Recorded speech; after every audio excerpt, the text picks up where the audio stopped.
కూడా వస్తాం. అన్ని మండలాలలో కూడా కార్యకర్తలతో మాట్లాడుకొని ఏ రకమైనటువంటి కార్యక్రమం చేపట్టాలన్నటువంటిది ముందుకు తీసుకెళ్దాం. అధికారం పోయింది అన్నటువంటి యావ లేకుండా, మా పనులు జరగలేదు అన్నటువంటిది లేకుండా, మేముంటాం తోడు, అధికారం ఉన్నా లేకపోయినా జగన్మోహన్ రెడ్డి గారు ఓటమిని సమస్యగా అందరం తీసుకొని తిరిగి జగన్మోహన్ రెడ్డి గారిని ముఖ్యమంత్రి చేస్తాం అనేటువంటి లక్ష్యంతో పనిచేస్తున్నటువంటి కార్యకర్తలకు, నాయకులకు, యువకులకు అందరికీ కూడా హృదయపూర్వకమైనటువంటి కృతజ్ఞతలు తెలియజేస్తున్నాను. అలాగే గౌరవ పెద్దలు ఇచ్చినటువంటి సూచనలు ఖచ్చితంగా పాటిద్దాం.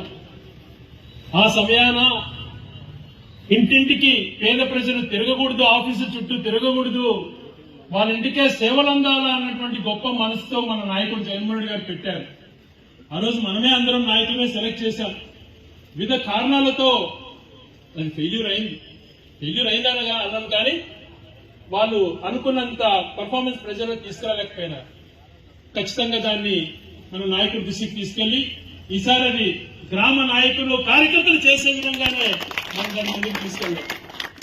అదే రకంగా గ్రామీణ ప్రాంతాల్లో తీసుకున్నా, పట్టణ ప్రాంతాల్లో తీసుకున్నా ఏ రకమైనటువంటి ఇబ్బందులు పెడుతున్నారు. కొంతమంది పట్టా భూములలో మీరు చనిపోయిన వాళ్ళను మీరు అక్కడ పూడ్చుకోండి అని చెప్పి ఆదేశాలు ఇచ్చే దగ్గర నుంచి, తప్పుడు కేసులు బనాయించే దగ్గర నుంచి, జరగని తప్పును జరిగినట్టుగా భావించి పోలీసుల ద్వారా పెడుతున్న ఇబ్బందుల దగ్గర నుంచి అన్ని గమనిస్తున్నాం. డైలాగులు చెప్పడం రాకపోవచ్చు, కానీ మనసులో బాధ అయితే చాలా ఉంది. మరి మా సొంత రాజ్యాంగం అమలు చేస్తామని చెప్పలేము, ఎందుకంటే మాకు అంబేద్కర్ గారు అంటే గౌరవం. ఈ రోజు కార్యకర్తలను ఇబ్బంది పెట్టిన వాళ్ళు, ఈ రోజు గ్రామాలలో గాని ఎక్కడ గాని ఎవరైతే ఇబ్బందులు పడుతున్నారో వాళ్ళకు వాళ్ళ యొక్క ముఖంలో సంతోషం చూసేందుకు పనిచేస్తామని మీకు అందరికీ కూడా పేదవాళ్ళను గుర్తించాడు. ఒక దళిత మాదిరి సామాజిక వర్గానికి సంబంధించినటువంటి రెడ్డన్న పార్టీకి ఎప్పటి నుంచో ఉన్నాడని చెప్పి ఆయన కూతురికి శ్రీశైలం బోర్డు డైరెక్టర్ ఇవ్వడం జగన్మోహన్ రెడ్డి గారి గొప్పతనం. మత్స్యకారులకు సంబంధించి ఒక వ్యక్తికి డైరెక్టర్ గా స్టేట్ డైరెక్టర్ పదవిని ఇచ్చినటువంటి వ్యక్తి జగన్మోహన్ రెడ్డి గారు. ఈడిక సంబంధించి రమణ అని చిన్నమండ వ్యక్తికి స్టేట్ లో డైరెక్టర్ ఇచ్చి ప్రతి నెల 12,500 గౌరవేతనం పొందేటువంటి చేసినటువంటి వ్యక్తి జగన్మోహన్ రెడ్డి గారు. చెప్పుకుంటూ పోతే ఏకినాలకు సంబంధించినటువంటి డైరెక్టర్ కానీ, వడ్డీలకు సంబంధించిన వ్యక్తులకు ఇద్దరు డైరెక్టర్లు. ఇటువంటి కార్యకర్తలు ఐడెంటిఫై చేయలేక కాదు కదా, ఎన్ని చేస్తున్నారు కార్యకర్తలకు వచ్చేది. సర్పంచులు, ఎంపీటీసీ ఇలాంటివన్నీ కూడా మనం ఎన్నో రకాల 15 సంవత్సరాలు ఏకపక్షంగా జరిగినటువంటి స్థానిక సంస్థలన్నీ కూడా మన వాళ్ళని గెలిపించినటువంటి బాధ్యత జగన్మోహన్ రెడ్డి గారితో మనందరికీ కృషే కదా. ఇవన్నీ కూడా కొనసాగించుకుందాం.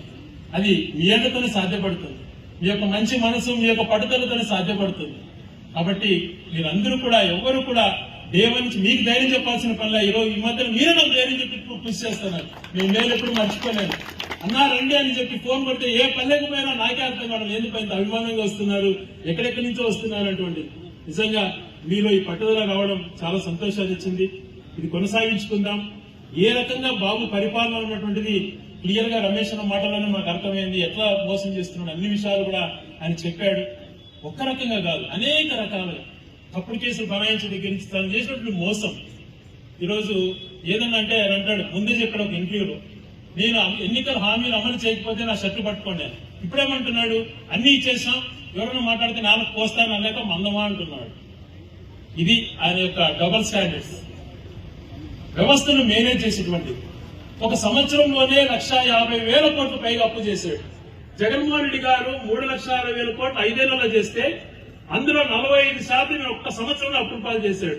అప్పుడేమన్నాడు, జగన్ రాష్ట్రాన్ని అమ్మేస్తున్నాడు, అప్రూపాలు చేస్తున్నాడు అంటాడు. ఇప్పుడు చేపదులు తీసుకుంటున్నాడు అంటాడు. ఏదైనా డబుల్ స్టాండర్డ్స్.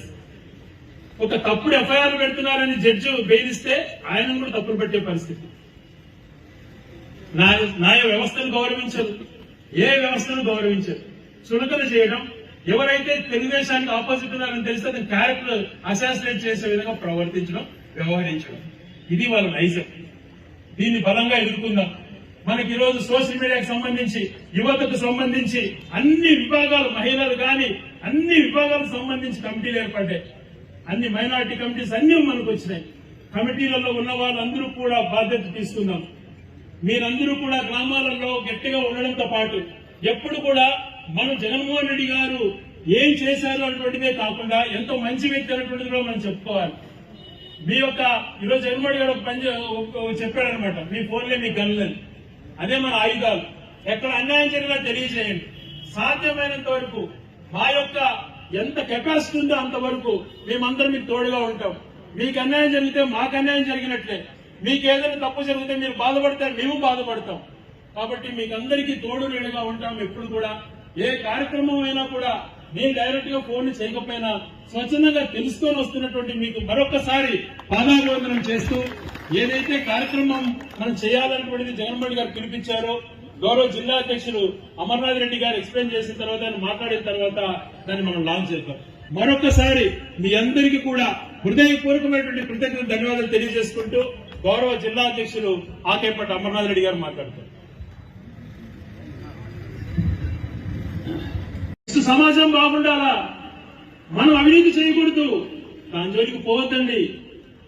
పేద ప్రజలకు ఇల్లులు వచ్చినాయా లేదా, స్థలం వచ్చిందా లేదా, ఊరు డెవలప్ అయిందా లేదా, కాలేజీలు వచ్చినాయా లేదా, సచివాలయాలు కట్టారా లేదా అని పరిగెత్తి పరిగెత్తి పరిగెత్తి గడప గడప తిరిగి కాళ్ళు వంకర పోతలు ఆగకుండా రోజు 17 కిలోమీటర్లు ఇల్లు తిరిగి అమ్మ అక్క అని తిరిగినాం, తెలియజేసాం, మన బాధ్యత చెప్పినాం. కానీ వాళ్ళు ఎప్పటికో హామీలతో అధికారులకు వచ్చిండొచ్చు, అంత మాత్రం నిరాశకు గురి కావాల్సిన అవసరం లేదు. ఈ సంవత్సరంలోనే మన యొక్క పార్టీ విలువ, మన విలువ తెలుస్తుంది. ఇంకా 2 రోజుల మధ్య మనం ఏం మంచి చేసింది మీకు కూడా తెలియవస్తుంది. ప్రతి ఒక్కరు కూడా ఈ రోజు పార్టీ పదవులు పొందిన వాళ్ళందరూ కూడా గొప్ప మంచి నాయకులు కావాలి. జగన్మోహన్ రెడ్డి గారు ఏదైతే ఆదేశించాడో ప్రతి ఒక్కొక్క స్టెప్ నాయకుడు కావాలన్నటువంటి దాన్ని పట్టుదల ఉండాలి. కేవలం 4 డైలాగులతోనో ఇంకొక దాంతోనో కాలేదు, చిత్తశుద్ధి మనకు ఉండాలా. మన బాధ్యత ఏం పోషించినాం, మనం ఊళ్ళలో ఏం చేస్తున్నాం, మనం ఎన్నికలలో ఎలా వ్యవహరించాం, ఏ రకమైనటువంటి తోడ్పాటు పార్టీకి అందించినాం అన్నటువంటి గ్రిప్ కూడా మనకు రావాలి. అప్పుడే మన నాయకులుగా ఎదిగేటువంటి ఇది కలుగుతుంది. కార్యకర్తలకు మేలు చేసేటువంటి విషయంలో మనం మాట్లాడుకోవచ్చు, కానీ బికాస్ ఆయన ప్రజలందరికీ మేలు చేయాలా తర్వాత అన్నటువంటి దానిపైన, కానీ మనకంటూ జగన్మోహన్ రెడ్డి గారు ఉన్నారు అన్నటువంటి అనేక సార్లు నిరూపించాడు. ఈరోజు గౌరవనీయులు మా మున్సిపల్ చైర్మన్ ఫయాజ్ బాషా గారు ఒక ఎగ్జాంపుల్. 12 సంవత్సరాల ఆరోగ్యం 2010లోనే ఆపరేషన్ జరిగితే 12 సంవత్సరాలైనా నేను పోను, నాకు వస్తే రాని, జగన్మోహన్ గారు వచ్చేందుకు తీసుకోనంటే పలాని కార్యకర్త సార్ అయినా ఇటువంటి వ్యక్తి అని చెప్తే 25 లక్షలు సంతకం పెట్టినటువంటి గొప్ప వ్యక్తి జగన్మోహన్ రెడ్డి గారు. ఇలాగ తెప్పుకుంటూ పోతే మనకంటూ ఒక నాయకుడు ఆయన. మనం చేసినటువంటి మంచిని తెలియజేసినప్పుడు స్పందించిన గుణం ఉన్నటువంటి వ్యక్తి ఆయన ఓటమి చెందినప్పుడు ఒక మాట, గెలిపినప్పుడు ఒక మాట కాదు. మనందరికీ సమిష్టి బాధ్యత. ఆయన ఓటే మనం ఓటమి, మన గెలిపే ఆయన గెలుపు. మనమందరం మంచి చేశాం. ఈ కార్యక్రమాలన్నీ కూడా వివరించి చెప్పుకుంటూ, అలాగే రమేష్ రెడ్డి ఇచ్చినటువంటి సలహాలో మహిళా కమిటీని కూడా స్ట్రెంథెన్ చేద్దాం, ఖచ్చితంగా బలోపేతం చేయాలి. మనం ఇప్పుడు కమిటీలు వేసినాం, రాబో మీటింగ్లలో కూడా ఎక్కువగా కూడా ఇన్వాల్వ్ చేద్దాం. మన నియోజకవర్గం మహిళా మండలి అధ్యక్షురాలు మన గార్మెంట్ సర్పంచ్ అది కూర్చున్నా అధ్యక్షురాలు అందరినీ కూడా ఇంకా గట్టిగా మనం